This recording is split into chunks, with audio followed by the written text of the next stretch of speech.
دست معصوم کو لوہو قلم دیتا ہے، نونہالوں کو قندیل حرم دیتا ہے، بانٹتا پھرتا ہے روشنی وہ سورج کی طرح، بانٹتا پھرتا ہے روشنی وہ سورج کی طرح، ڈوبتا ہے تو ستاروں کو جنم۔ دوستو آگے بڑھنے سے پہلے میری آپ سے التجا ہے کہ صفدر شاہ موٹیویشن فیس بک پیج اور یوٹیوب چینل کو فالو اینڈ سبسکرائب ضرور کریں اور لائک شیئر اور کمنٹ بھی کرنے کی کوشش کریں۔ میں بات کر رہا ہوں جس کو ترکی میں ہوجا کہا جاتا ہے، بھارت میں جس کو ماں باپ کا درجہ دیا جاتا ہے، فن لینڈ میں جس کو ڈاکٹر اور انجینئر کا درجہ دیا جاتا ہے، سنگاپور میں جس کو ملک کا قوم ساز تصور کیا جاتا ہے، کوریا میں جس کو قوم کی ترقی کی بنیاد مانا جاتا ہے۔ میری مراد ہے استاد، استاد کی عظمت۔ استاد انسان کی زندگی میں ایک ایسا درخشندہ چراغ ہے جو تاریکیوں کو دور کر کے علم، ہدایت اور شعور کی روشنی بخشتا۔ دنیا کی ہر تہذیب اور ہر مذہب نے استاد کی عظمت کو تسلیم کیا ہے، کیونکہ استاد ہی وہ ہستی ہے جو ایک عام انسان کو صاحب کردار، علم و عقل کا پیکر اور معاشرے کا کارآمد فرد بنا۔ بقول شیخ سعدی شرازی، بے استاد علم آموختن چوں بے بحریا رفتنا، یعنی استاد کے بغیر علم حاصل کرنا ایسا ہے جیسے کوئی بحریہ راستہ بھٹک کر سفر کر رہا۔ بقول گرو نانک صاحب، گرو بنا گیان نہیں، گرو بنا مکت نہیں۔ استاد کی حیثیت والدین بچے کو جنم دیتے ہیں اور پرورش کر، لیکن استاد اس کی شخصیت کی تعمیر کر، وہ دل و دماغ کو سنوارتا ہے، علم عطا کرتا ہے اور جہالت کی زنجیروں کو توڑتا ہے۔ یوں کہا جا سکتا ہے کہ استاد حقیقی معنوں میں روحانی والدین کا درجہ۔ حضرت علی کرم اللہ وجہ کا قول ہے، جس نے مجھے ایک حرف بھی سکھایا میں اس کا غلام۔ کبیر داس نے اپنی شاعری میں یوں فرمایا، گرو گوبند دو کھڑے کا کے لاگوں پائے، بلہارے گرو آپ کے گوبند دیو بتائے۔ اسلام میں علم کو پھیلانے میں ان کے کردار کے لیے اساتذہ کا بہت احترام کیا جا سکتا ہے۔ نبی کریم صلی اللہ علیہ وسلم نے فرمایا، مجھے صرف ایک استاد کے طور پر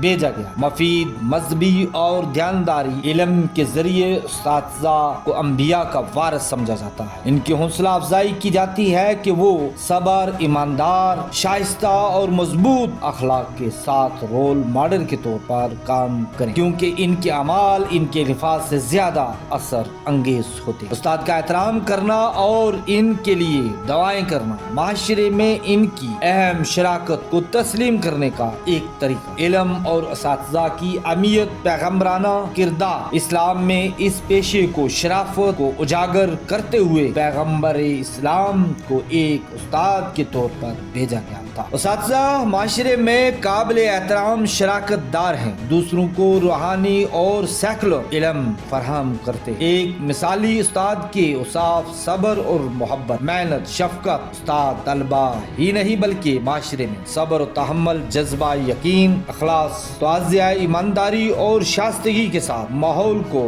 فروغ دیتا ہے۔ اسلام میں استاد کی عظمت کو بہت بلند مقام حاصل ہے۔ قرآن کریم میں اللہ تعالیٰ نے انسان کو علم عطا کرنے اپنی بڑی نعمت قرار، اور حضور اکرم صلی اللہ علیہ وسلم نے فرمایا کہ مجھے معلم بنا کر بھیجا گیا۔ یہ ارشاد استاد کے منصب کو سب سے اعلیٰ درجے پر فائز کرتا ہے۔ اسی طریقے سے خلفائے راشدین، صحابہ اکرام، رشی منی، اولیاء سب ہمیشہ اساتذہ اکرام کا احترام کرتے رہے اور احترام کرنا لازم ٹھہرایا۔ گیتا میں استاد کا تصور یہ ہے کہ اسے سب سے زیادہ متوازن ہونا چاہیے۔ سچا استاد نہ صرف سچ سکھاتا بلکہ اس کا مظاہرہ بھی کرتا ہے۔ سنسکرت میں مشہور کہاوت ہے، گرو برہما، گرو وشنو، گرو دیو مہاشری۔ گرو گرنتھ صاحب کے مطابق ایک استاد روحانی اور مذہبی ذمہ داریوں سے شروع ہو کر شاگردوں کو رائے راست پر لانے، اخلاقی اور سماجی کردار ادا کرنے کے لیے تیار ہے۔ گرو گوبند جی فرماتے ہیں، بنا علم انسان ایسے ہے جیسے تلوار بنا دھار۔ معاشراتی کردار، استاد فرد کی تربیت کے ساتھ ساتھ ایک صالحہ معاشرے کی بنیاد رکھتا ہے۔ معاشرے کی ترقی، سکون اور خوشحالی کا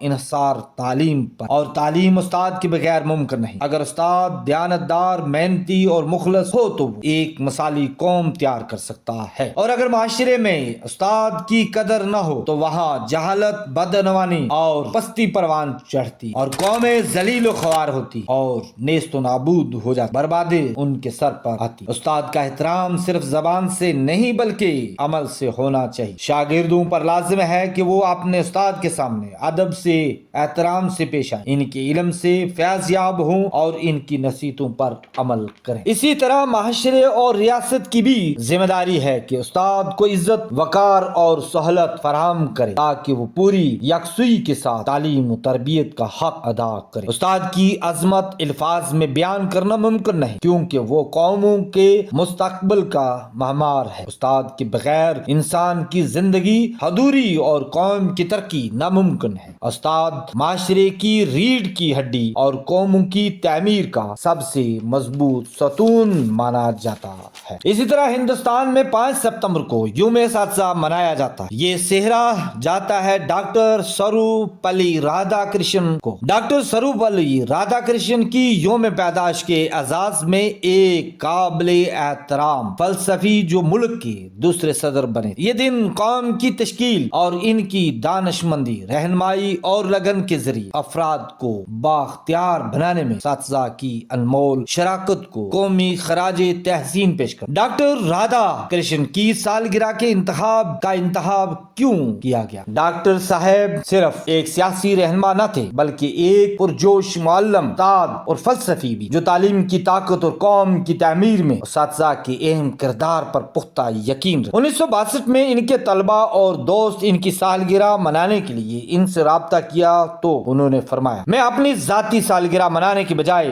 ڈاکٹر صاحب نے مشورہ دیا کہ اس دن کو تمام اساتذہ کی عزت اور ان کے عظیم پیشے کو تسلیم کرنے کے لیے وقف کیا جائے. یوم اساتذہ کی اہمیت اساتذہ کو خراج تحسین. یہ دن اساتذہ کی محنت، لگن اور جذبے کو تسلیم کر اور ہم ڈاکٹر رادھا کرشن کو خراج تحسین پیش کرتے ہیں جنہوں نے اس پیشے بلندی پر پہنچا. یہ اس بات پر روشنی ڈالتا ہے کہ اساتذہ کس طرح طلبہ کو ذمہ دار شہری بنانے اور توسیع کے ساتھ ساتھ قوم کی ترقی میں اپنا کردار ادا کر. یوم اساتذہ طلبہ، والدین اور پورے معاشرے پر اساتذہ کے گہرے اثرات کے لیے اظہار تشکر اور تعریف کرنے کا موقع فراہم کر. میرا شمار پہلے کہیں پتھروں